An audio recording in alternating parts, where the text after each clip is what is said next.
of both of these relationships, the US and Chile will also sign an agreement in December to facilitate cooperation between Papahanaumokuakea and the Motu Motiro Hiva Marine Park, which is already in the Big Ocean family, and Rapa Nui.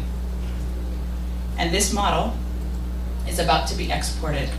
In learning about the Papa Pipa, as Tukubu likes to say, sister site relationship, New Caledonia and the Cook Islands plan to develop a similar one, in my understanding, following their recent new marine park announcements just a little over a week ago.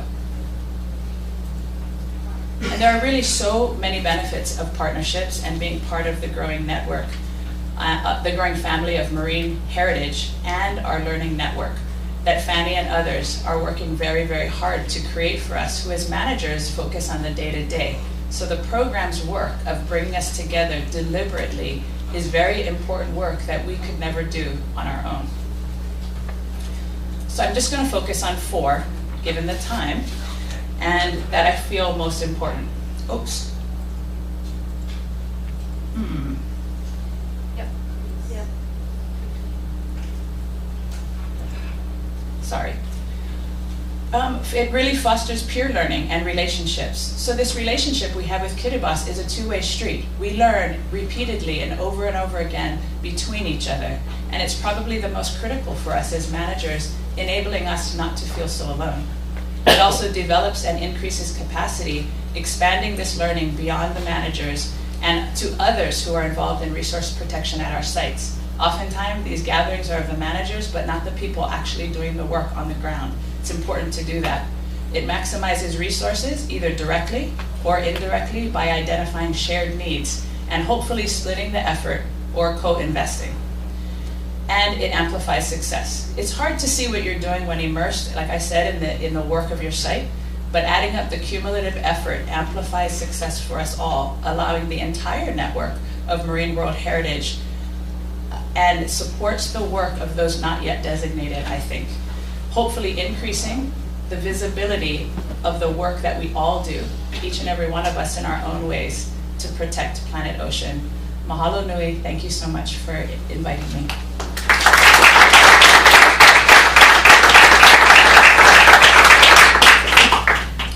Thank you very much, Aulani. I think what you see in the presentation of Aulani is that war heritage, marine war heritage, is a story of hope. It's a story of success. At least we want to build a story of success, because it's not just 1 or 2 sites. It's a network of 46 marine places that are today inscribed on the World Heritage List. And what you see among them is that many of them have a tremendous amount of expertise, and some of them are very well managed. Others still do need help to lift them up to a certain minimal standard when it comes to management and conservation. And that is really at the heart, bringing that expertise together and having a team of people that are working with a common vision, with a common focus. That is really at the very heart of what War Heritage, Marine War Heritage is really about. Just to give you a little bit of an impression about some of the figures. There are 46 Marine World Heritage sites today, but when you look at the surface of them, they cover about one quarter to about 1/3, somewhere in between that, of all marine protected areas on the planet. We call them flagship sites, Marine World Heritage sites, among all those marine protected areas. And it's also the only network, when you look at a global scale in our ocean community, that is a network that has a continuous evaluation and monitoring system built within it. IUCN is the official advisory body for anything that is natural world heritage. So on a day-to-day basis, they are going out together with the World Heritage Center and a number of other partners, but they are the leading force to see whether these sites are actually doing a good conservation for the special values of what they are inscribed for. So it's not just a loose collection of 46 sites. It's a collection of site managers that do really have the power to become drivers for ocean change globally. And it's also a network, when we're going to look back 10 years from now, and we're going to look back at all of the investment that is being put in ocean conservation. It is a network, a globally representative network that will have built-in accountability for what has been put into it and what in terms of conservation will have brought forward. So I think, again, I want to thank Olani because I do think she illustrates a story of hope, and later on in the session we're going to hear a second version in an entirely different region, which is the Wadden Sea, and their twinning arrangements and their work they're doing with a site in Africa, Bangdarkin in Mauritania. But before we do so, we're going to go to Sue Tai. She is the Senior Director of the Marine Program at Conservation International in the Pacific region. And she will give not just the perspective of Conservation International, but will guide you through a whole range of NGOs who are today working in marine World Heritage sites and who really see the benefit of using the World Heritage Convention. For them, the World Heritage Convention is not just a name, it's not just a nice status, it's actually something that can help them to bring local conservation challenges on the international agenda. Please, Sue.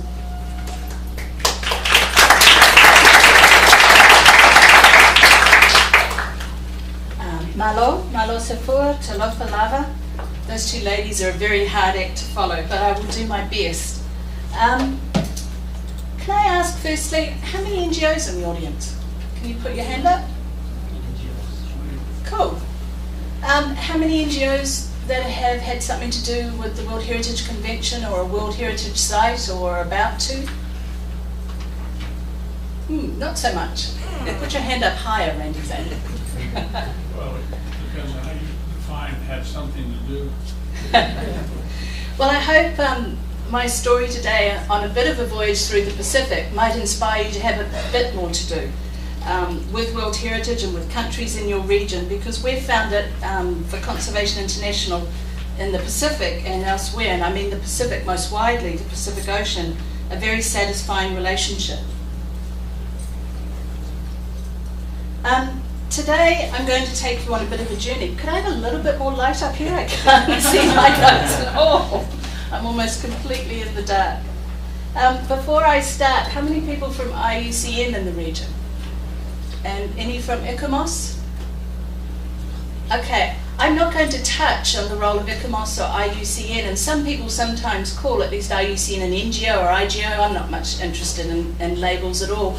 But I'm not going to touch on the tremendous role that IUCN has in World Heritage. That is a whole session on itself. What I'm going to do is talk about some other relationships with NGOs and work that they're doing, and leave you some thoughts about engagement in the World Heritage Convention. Before I do that, I cannot resist the chance to talk about NGOs and conventions, about the 10 people that put up NGOs and conventions. Working with conventions, whether at country level or at regional level or international level, is not always an easy time for an NGO. It's not always straightforward. And I would really like to take my hat off to the World Heritage Convention. In fact, I Googled your operational guidelines in preparing this talk. The phrase NGO, or the acronym, is mentioned many times, and it's mentioned many times in helping at the site, the tentative process, right the way through the process of World Heritage. I have to say, in my experience in working in conventions, that's not always the case.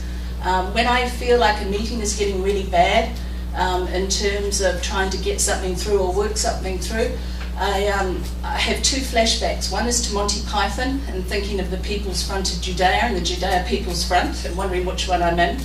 And the second one is it's never as bad as some of the conventions, and the one that I have as my bottom baseline, I'm afraid, is the International Whaling Commission. NGOs are not welcome. In fact, we have to repeatedly justify our existence in some of these conventions. So there is a whole paradigm and range of experiences for NGOs and conventions, but I would like to take my hat off to the World Heritage Convention. You're at the top of the pops in my list in terms of welcoming NGOs. So that covers my first 2 points. I now want to take you on a little bit of a journey through NGOs and marine World Heritage and some examples. And then finally, I want to leave you with some thoughts. And we've heard often about how these 40-some sites are the crown jewels. And we often focus on those jewels. And I'm going to talk a little bit about jewels within jewels. But I'm also going to talk about the crown, and I think the crown, or the setting of these sites, and particularly in the ocean I live, in the Pacific Ocean, is a very, very important issue to consider.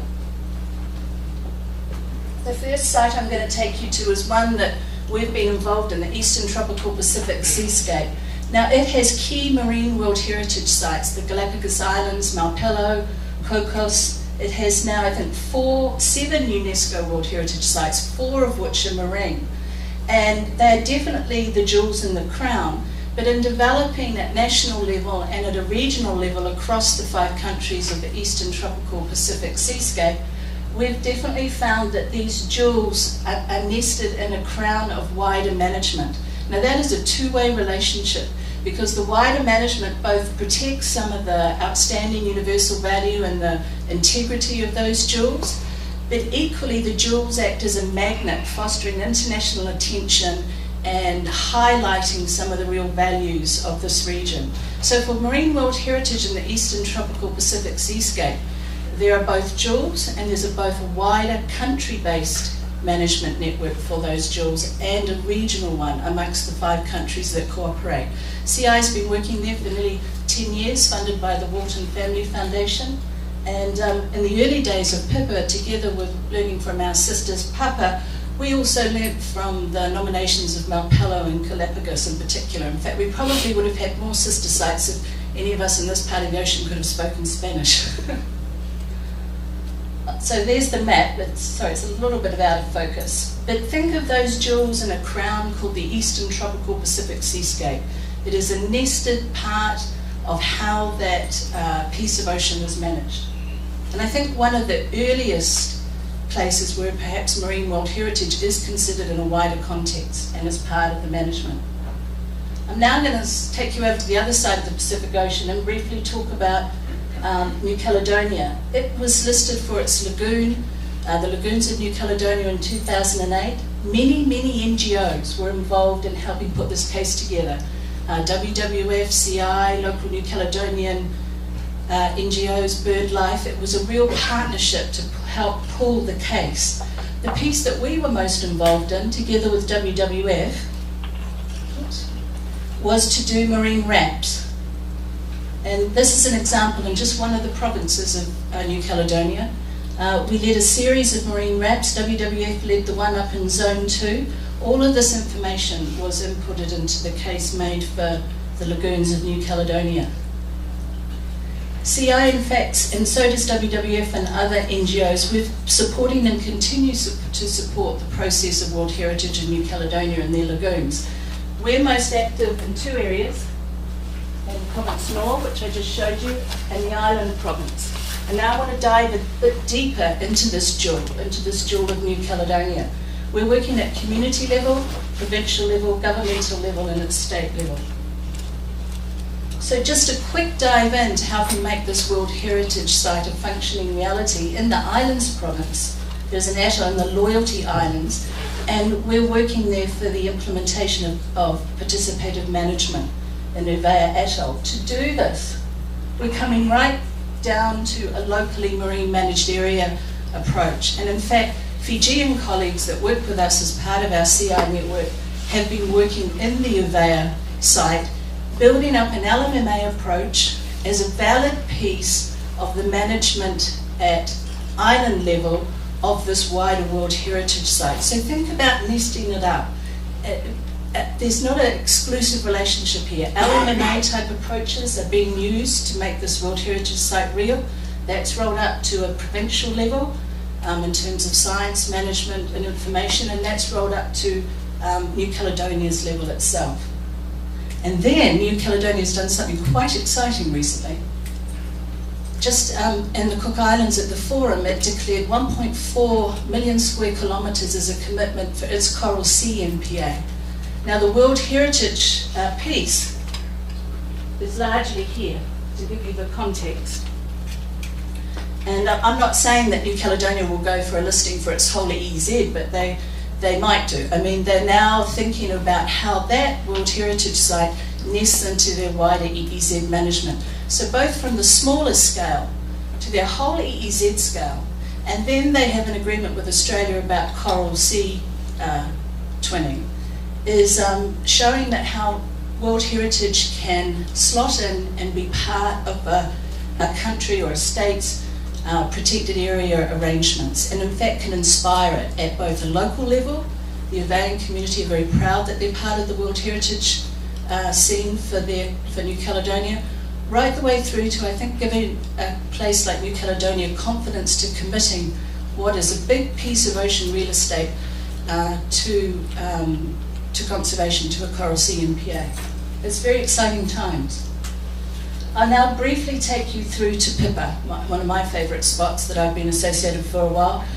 That in terms of World Heritage, it started, Pippa started with a partnership in 2005 between CI New England and Kiribati.